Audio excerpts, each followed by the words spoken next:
नमस्कार दोस्तों, पीएससी अड्डा के यूट्यूब चैनल पर मैं राहुल व्यास आप सभी का हार्दिक स्वागत करता हूं। दोस्तों, आज के हमारे इस वीडियो में देखेंगे हम भारत के जितने भी प्रधानमंत्री हुए हैं उनके बारे में हम जानेंगे, उनसे संबंधित कुछ प्रमुख तथ्य है तो वो भी हम देखेंगे, और उसको भारत के जितने प्रधानमंत्री हुए हैं उनको याद रखने के लिए हम ट्रिक का भी यूज़ देखेंगे। तो दोस्तों, सबसे पहले तो आप अपने दोस्तों के साथ ये खुशखबरी शेयर जरूर कीजिएगा कि पीएससी अड्डा आपके लिए एमपीपीएससी की क्लासेस जो है ला रहा है, और वो भी लाइव क्लासेस के रूप में आपको प्रोवाइड की जाएगी। और इसके दौरान हम प्री प्लस मेंस का जो कोर्स है उसको कंप्लीट करने का प्रयास करेंगे। तो दोस्तों, ये खबर जो है अपने दोस्तों के साथ जरूर शेयर कीजिएगा। ठीक है दोस्तों, इसके बाद जब हम बात करें भारत के प्रधानमंत्रियों के बारे में, तो दोस्तों जब ट्रिक की मैं बात करूँ यहाँ पर मैं ट्रिक की एडवाइस देने से पहले मैं यही कहूँगा कि अगर कोई न्यू स्टूडेंट है और ट्रिक से याद रखना चाहता है तो ही इस ट्रिक का यूज़ करे, अन्यथा आप नॉर्मल इनको बार बार पढ़ कर जो है इन्हें याद करने का प्रयास करें, क्योंकि जीके के पॉइंट ऑफ व्यू से आपको कब क्या हुआ था और क्या राजनीतिक स्थिति बनी थी, कौन प्रधानमंत्री हुए हैं, इस प्रकार से आपको अपने माइंड में थोड़ा क्लियर रखना पड़ेगा। तो दोस्तों, सबसे पहले मैं आपसे 2 क्वेश्चन की यहाँ पर डिमांड चाहूँगा, क्योंकि हमने केंद्रीय मंत्रिपरिषद का जब भाग पढ़ा था तो उसमें हमने प्रधानमंत्री संबंधित जो संवैधानिक प्रावधान हैं उनके बारे में देख लिया था। तो मुझे 2 क्वेश्चन के आंसर दीजिए। पहला है कि प्रधानमंत्री जो पद है उसका सृजन है वो कौन से अनुच्छेद के तहत होता है, और दूसरा क्वेश्चन है कि प्रधानमंत्री का कार्यकाल कितना होता है। ठीक है दोस्तों, इसका आप दोनों का आंसर मुझे कमेंट बॉक्स में कमेंट कीजिएगा। तो यहाँ पर हम स्टार्ट करते हैं हमारे इस वीडियो को। सबसे पहले ट्रिक की बात करें तो ये ट्रिक क्या है कि जवाहर भये लाल बहादुर इंद्र बने मुरारी, तब चौधरी के चरण छू इंद्र भये राजी, विश्वचंद्र नरसिंह सहारे अटल देव भये गुजराला, अटल ते मनमोहन बोले अब की बार मोदी सरकार। ठीक है दोस्तों, यहाँ पर जवाहर से तात्पर्य पंडित जवाहरलाल नेहरू से है। इसके बाद लाल बहादुर शास्त्री बने पीएम, फिर इंद्र से तात्पर्य इंदिरा गांधी, फिर मुरारी से तात्पर्य मोरारजी देसाई, फिर चौधरी से तात्पर्य चौधरी चरण सिंह, फिर यहाँ पर इंद्र से तात्पर्य फिर से हैं इंदिरा गांधी, और राजी से तात्पर्य हैं राजीव गांधी, फिर बने विश्व से तात्पर्य विश्व प्रताप सिंह वीपी सिंह, फिर चंद्र से तात्पर्य चंद्रशेखर, नरसिंह से तात्पर्य यहाँ पर हैं पीवी नरसिम्हा राव, फिर आए अटल यानी कि एबी वाजपेयी अटल बिहारी वाजपेयी, फिर देव से तात्पर्य एचडी देवगौड़ा, फिर गुजराला से तात्पर्य यहाँ पे आई के गुजराल इंद्र कुमार गुजराल जिन्हें हम कहते हैं, तो वो आए। फिर उसके बाद अटल से तात्पर्य फिर वापस एबी वाजपेयी कार्यकाल अपने इसमें आए, पीएम बने वो। फिर अटल बिहारी वाजपेयी के बाद मनमोहन बने। फिर अब की बार मोदी सरकार, तो आपको पता ही होगा दोस्तों, यह अभी करंट में मोदी सरकार ही है और नरेंद्र मोदी जो है प्रधानमंत्री हैं। ठीक है दोस्तों, ये ट्रिक अगर याद हो जाती है तो अच्छा है आपके लिए, वरना आप नॉर्मल इनको रीड करके याद कर लीजिएगा। तो हम स्टार्ट करते हैं। सबसे सर्वप्रथम जो बने थे प्रधानमंत्री वो थे पंडित जवाहरलाल नेहरू। तो दोस्तों, यहाँ पर जब हमारा देश 1947 में आज़ाद हुआ था तो फर्स्ट जब केंद्रीय मंत्रिमंडल बना था स्वतंत्र, तो उसमें प्रधानमंत्री जवाहरलाल नेहरू को बना दिया गया था। तो 1947 से 1964 तक वो प्रधानमंत्री पद पर बने रहे थे। अब यहाँ पर दोस्तों नोटिस कीजिएगा कि ये लगभग 16 साल तक प्रधानमंत्री रहे थे और इनका कार्यकाल सबसे अधिक जो है था, क्योंकि 1947 में बने परंतु 1952 में वापस लोकसभा के चुनाव हुए थे, तब भी प्रधानमंत्री कौन बने थे, जवाहरलाल नेहरू ही बने थे। तो इस प्रकार इनका सबसे लंबा पीरियड हो जाता है। ये चीज़ याद रखिएगा, सर्वाधिक लंबा कार्यकाल रहा पंडित जवाहरलाल नेहरू का, और ये भारत के प्रथम प्रधानमंत्री थे। अब क्या होता है कि 1964 में जब प्रधानमंत्री पंडित जवाहरलाल नेहरू की मृत्यु हो जाती है, तब कार्यवाहक रूप में गुलजारी लाल नंदा को पीएम बना दिया जाता है, और ये कुछ महीनों के लिए ही पीएम बनते हैं। तो यहाँ पर याद रखिएगा कि कार्यवाहक प्रधानमंत्री कौन बने थे पंडित जवाहरलाल नेहरू के बाद, वो बने थे गुलजारी लाल नंदा। अब यहाँ पर आपने ट्रिक में नोटिस किया होगा अगर, तो देखा होगा कि यहाँ पर मैंने गुलजारी लाल नंदा का आपको नहीं बताया है। तो याद रखिएगा जो कार्यवाहक है उनका विवरण इसमें नहीं है ट्रिक में। ठीक है दोस्तों, जब वापस कार्यवाहक थे तो उनके बाद चुनाव हुए और सत्ता में आए लाल बहादुर शास्त्री। ये थे 1964 से 66 तक। अब 1966 में ताशकंद में लाल बहादुर शास्त्री की अचानक मृत्यु हो जाती है, तो 11 जनवरी को कार्यवाहक के रूप में फिर से गुलजारी लाल नंदा को प्रधानमंत्री बना दिया जाता है। तो ये वापस से कार्यवाहक प्रधानमंत्री बनते हैं, ये चीज़ यहाँ पर वापस नोटिस कीजिए।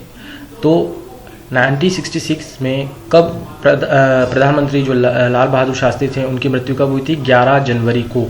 तब कार्यवाहक प्रधानमंत्री गुलजारी लाल नंदा को बना दिया जाता है। तो वापस से फिर जब चुनाव होते हैं दोस्तों, तो इंदिरा गांधी जो थी वो चुनाव के जीत कर 1966 में सत्ताधारी बनती हैं, पीएम बन जाती हैं और 1966 से 1977 तक वो पीएम बनी रहती हैं। तो ये चीज़ तो आपको याद रखनी होगी कि भारत की पहली प्रधानमंत्री इंदिरा गांधी ही थी। ठीक है दोस्तों। अब 1975 में एक इंसिडेंट होता है आपातकाल, जब इंदिरा गांधी द्वारा अपनी राजनीतिक सत्ता को बनाए रखने के लिए आपातकाल की जो शक्तियां हैं उनका दुरुपयोग किया जाता है। तो 1975 में आपातकाल लगाने के दौरान बहुत सारी जो है उनके बारे में बातें उठती हैं और विपक्षी जो दल होते हैं इस मुद्दे को लेकर जनता में एज फ़ायदा लेने के लिए कि सत्ता काबिज होने के लिए गैर जो विपक्षी दल होते हैं वह इसी मुद्दे को बनाकर सत्ता में आते हैं। तब फर्स्ट बार गैर कांग्रेसी सरकार केंद्र में स्थापित होती है 1977 में। तो उनका नेतृत्व करते हैं मोरारजी देसाई और इनको पीएम बना दिया जाता है। तो ये याद रखिएगा दोस्तों, यहाँ पर इम्पोर्टेंट फैक्ट आया है कि प्रथम गैर कांग्रेसी जो थे वो प्रधानमंत्री कौन थे, ये चीज़ यहाँ पर याद रखिए। प्रथम गैर कांग्रेसी प्रधानमंत्री कौन बने? तो मोरारजी देसाई बने। और क्या रहा था इस समय कि 1975 में जो आपातकाल लागू किया गया था तो उसकी वजह से जो केंद्र में विपक्षी दल है वो सत्ता में आ जाता है। इससे पूर्व भी धीरे धीरे जो गैर कांग्रेसी पार्टियां हैं वो अन्य राज्यों में आ गई थी, परंतु 1977 से पहले केंद्र में सिर्फ एकमात्र जो कांग्रेस पार्टी थी उसी का अपना सिक्का चलता था। ये चीज़ याद रखिएगा। अब यहाँ पर एक और चीज़ है नोटिस करने वाली, ये तो हमारी एग्जाम में पूछा भी जा सकता है कि प्रधानमंत्री पद से त्यागपत्र देने वाले पहले प्रधानमंत्री कौन थे? तो वो थे मोरारजी देसाई। इन्होंने स्वयं ही अपने पद से इस्तीफा दे दिया था। ठीक है दोस्तों। यहाँ पर फिर नेक्स्ट प्रधानमंत्री बने वो थे चौधरी चरण सिंह। तो इनका कार्यकाल 1979 से 80 तक था दोस्तों। अब इनके लिए जो खास विशेष याद रखने की बात है वो ये है कि ये एक भी दिन संसद नहीं गए, यानी कि जो लोकसभा इनका सदन था तो वहाँ पर इन्होंने कभी भी उपस्थिति दर्ज नहीं कराई। अब दोस्तों यहाँ पर देखेंगे कि ये लगभग ज़्यादा समय पीरियड नहीं था, क्योंकि इनके बाद राजनीतिक अस्थिरता का दौर शुरू होता है और काफ़ी कम समय तक ही प्रधानमंत्री अपने पद पर बने रह सके।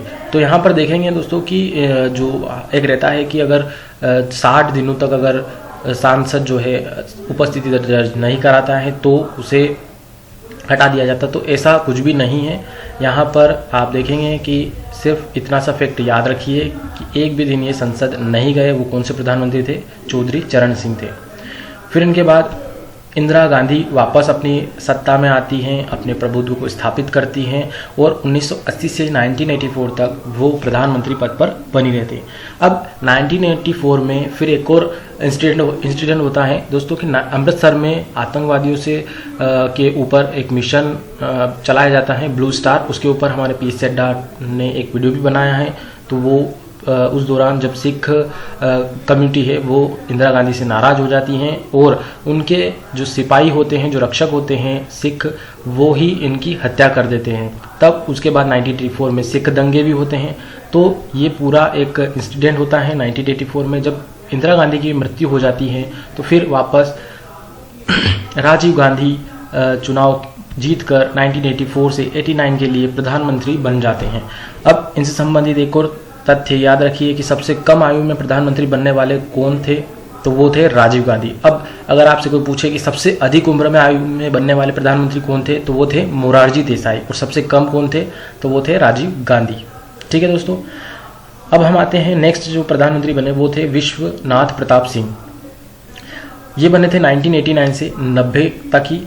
तो यहाँ पर इंटरेस्टिंग है कि अविश्वास प्रस्ताव के द्वारा हटाए जाने वाले प्रथम प्रधानमंत्री। ये अविश्वास प्रस्ताव क्या होता है दोस्तों कि जब कभी जो पार्टी का नेता होता है, अगर वह अपनी पार्टी के जो सदस्य होते हैं, यानी कि जो लोकसभा में अगर सदस्य हैं सांसद, तो वो अगर मंत्री परिषद जो होती है उनके अगर सदस्य उन पे विश्वास नहीं रखते हैं, जो नेता होता है उस पर, तो वहाँ पर जब अविश्वास की स्थिति उत्पन्न हो जाती है तो विपक्षी द्वारा अविश्वास प्रस्ताव लाया जाता है प्रधानमंत्री को हटाने से संबंधित। तो जो अविश्वास प्रस्ताव के द्वारा हटाए जाने वाले प्रथम प्रधानमंत्री कौन थे, तो वो थे विश्वनाथ प्रताप सिंह। ठीक है दोस्तों, नेक्स्ट जब हम देखें तो पीएम कौन बने, तो चंद्रशेखर थे। ठीक है दोस्तों, चंद्रशेखर थे, ये बने थे 1990 से 1991 तक। फिर इनके बाद बनते हैं पीवी नरसिम्हा राव। ठीक है दोस्तों, फिर ये आते हैं 1991 से 1996 तक। तो इनके बारे में इंटरेस्टिंग खास जानने वाली बात ये है कि प्रधान पद ग्रहण करने के समय किसी भी सदन के सदस्य नहीं थे। तो यहाँ पर जब इनको पीएम बना दिया जाता है तब तो ये किसी भी सदन के सदस्य नहीं होते हैं, परंतु वापस चुनाव लड़ते हैं और चुनाव के बाद लोकसभा की सदस्यता ये लेते हैं। ये चीज़ यहाँ पर ध्यान रखिएगा। 1991 में जब पीवी नरसिम्हा राव की सरकार बनती है तब। अब यहाँ पर फिर इनके बाद आते हैं अटल बिहारी वाजपेयी, एबी वाजपेयी। तो एबी वाजपेयी के बारे में आप जानते होंगे अगर एमपी से हैं, तो ये एमपी के ग्वालियर जिले से बिलोंग करते हैं दोस्तों। तो इनकी मृत्यु भी अभी रिसेंटली 2018 में 16 अगस्त को हुई थी। तो इनके बारे में भी थोड़ा बहुत पता होना चाहिए, क्योंकि महान ये लेखक थे, कवि थे, और अपने विपक्षी पार्टियों के साथ काफ़ी उदारता के साथ पेश आते थे, सभी की ये सुनते थे।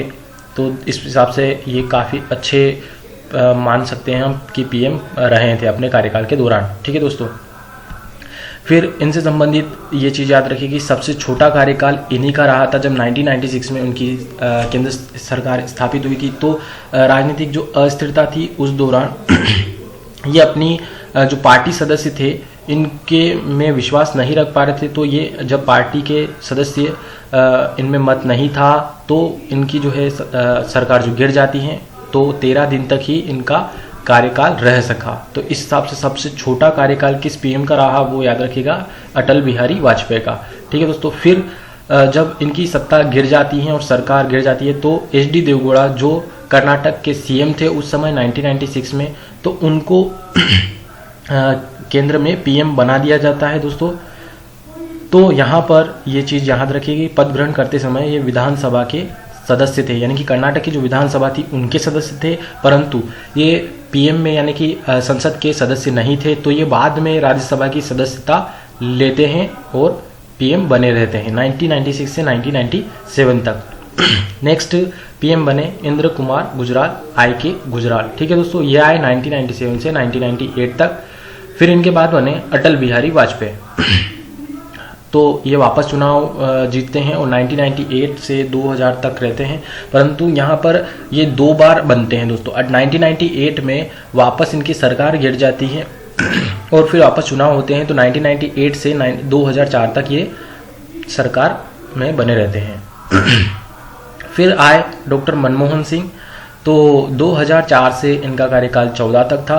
इनके बारे में इम्पोर्टेंट चीज़ यही है कि ये काफ़ी अच्छे जो है हम कह सकते हैं कि प्रकांड अर्थशास्त्री थे। ये चीज़ अच्छी से याद रखिएगा। और अभी वर्तमान में जो कौन है तो वो है नरेंद्र मोदी पीएम। ठीक है दोस्तों, तो 26 मई 2014 में जब ये सत्ता बन जाती है इनकी, तो ये अभी वर्तमान में सेकेंड कार्यकाल के लिए वापस से पीएम बन जाते हैं। और इनसे संबंधित एक चीज़ कि ये कौन से नंबर के प्रधानमंत्री हैं, तो दोस्तों ये 15वें नंबर के प्रधानमंत्री हैं। और कौन सी लोकसभा है, तो वो है 17वीं लोकसभा अभी। ठीक है दोस्तों, यहाँ पर हमारे जितने भी पीएम है वो कंप्लीट हो जाते हैं और उनसे संबंधित कुछ विशेष जानकारी वो भी मैंने आपको बता दी है। अब यहाँ पर एक चीज़ याद रखिएगा कि 3 ऐसे प्रधानमंत्री रहे थे दोस्तों, जैसे कि जवाहरलाल नेहरू, उसके बाद इंदिरा गांधी थे और लाल बहादुर शास्त्री। इन 3 पीएम की अपने पद पर रहते दौरान ही मृत्यु होती है। तो ये फैक्ट इम्पोर्टेंट है और नॉर्मल जानकारी के हिसाब से इम्पोर्टेंट है, तो ये भी याद रख लीजिए।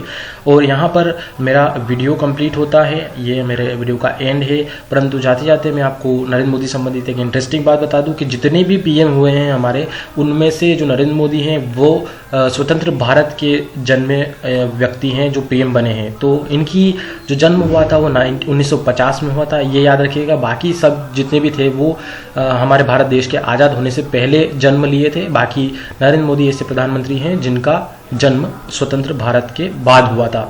ठीक है दोस्तों, यहाँ पर मेरे वीडियो का अंत होता है।